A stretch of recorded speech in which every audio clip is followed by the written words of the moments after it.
Hello, I am Sarah Millican and welcome to episode 25 of How to Be Champion Storytime. I hope you're enjoying it. Thanks so much for still watching, even this far in. You're doing really well. So am I. We're all doing well. Well done, us. So we're in the middle of the chapter, I've had proper jobs. Back to working at the cinema. 70 staff started on the same day, and for the first 2 weeks we were setting the place up. It was a brand new, purpose-built cinema. The excitement in the air was palpable. As a big film fan, I was convinced the cinema would be full of my type. It wasn't. Unlike the HND course, where we would regularly nerd out over films. The course was very cock-heavy, with about 40 blokes and only 6 women. One day I heard some of the lads on the course chatting about Star Wars. This was back when there were just the 3 films, episodes 4, 5 and 6. I thought, here's my chance to ingratiate myself, make the fellas aware that I know my films. They were placing the films in order of quality, favourite to least favourite. I joined in with, well, obviously Empire is best. All the men call it Empire, not Star Wars, The Empire Strikes Back, just Empire. And they all think it's the best one because it's the darkest, when really it's just a bridging film, it doesn't stand alone. I could see the interest in their faces. A girl who knows about sci-fi? Who knows who directed what? Who knows Empire is the best? I continued. So yes, Empire first, then probably Star Wars. They leaned in. Oh, hold on, which is the one with the teddies in it again? They stopped leaning in and walked away, and I laughed my arse off. On opening night at the cinema, they played my Disco Mix 96 double CD. If you don't know what a CD is, ask an adult nearby. Thankfully, there was no Al Jarreau on that one. I was quickly promoted to supervisor as I was good at dealing with problems and was very proactive. A manager once told me I'd never make a good manager because I didn't think I was better than everybody else. I said if that's what it takes, then yes, I'd be crap at it. Another time, a manager, different one to the one above, but of similar ilk, locked himself in the cash office. We could see him on the CCTV. When we had a power cut and had to empty 11 screens of people, a cafe bar, a shop and a kids area in an ordered and non-panicky way. He was the only manager on duty. So 6 of us went screen to screen holding a torch about our faces while we explained what had happened and encouraged customers to leave via the fire exits, handing out raffle tickets to exchange for a free ticket on their next visit. Then all the staff went home early, aside from my department, who had to spend 2 hours chipping cheese off the walls and washing floors. The manager said nothing.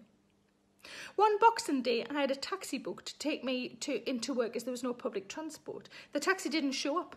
I rang to complain and thanks to some mix-up, they said it was cancelled. The driver came out to get me in the end and instead of accepting that shit happens and there'd been some miscommunication, he berated me for lying, accused me of cancelling the taxi so I could throw a sickie, then feeling guilty and lying about what I'd done. He was so awful that I shouted something that I think only normally happens in films. I leaned forward and said, "Stop the fucking car." He did, and I got out, walked back home and called a different taxi firm. I think that was the start of me not taking any shit. I'm pleased to say this is a skill I have nurtured. I'm really good at it now. In my handbag, I always carry a small crocheted turd so that I never have to take any shit because I've already got one. I feel like I should get that. Hold on, let me see if it's, I think it's in my bag right now. Stay here.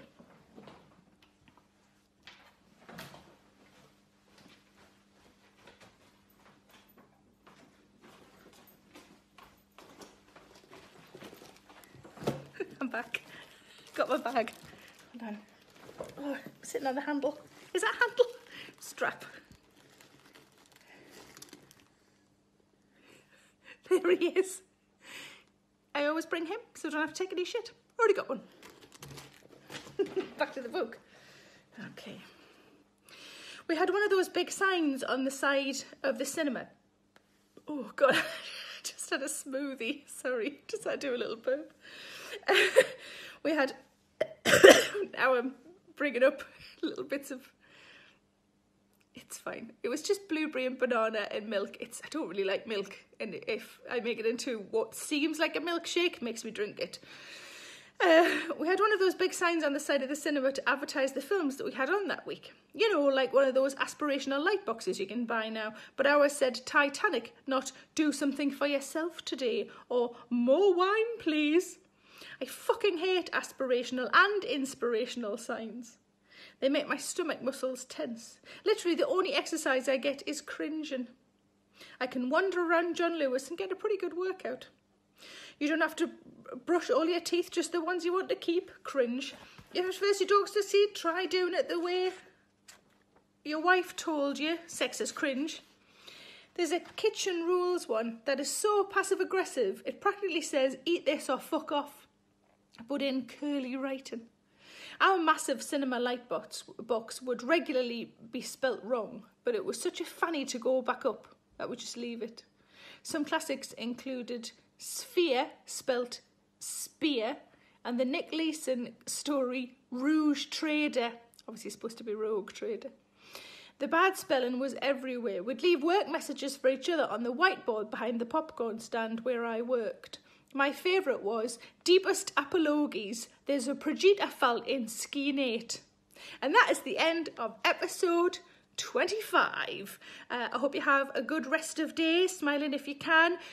Put something on if it makes you happy, like a show you like, or read a book you like, or just something comforting. I'm all about comfort at the minute. That's why I've got no pants on. Yes, I have. I've got pants on, but they're really comfy pants. Have a good rest of day. Stay in the house. Do as you're told. Wash your fucking hands, and I shall see you tomorrow. Bye-bye. Lots of love. Hello, it's Sarah Millican here.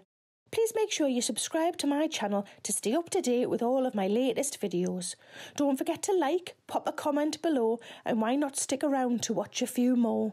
I'm sure those emails or those dishes can wait a bit longer.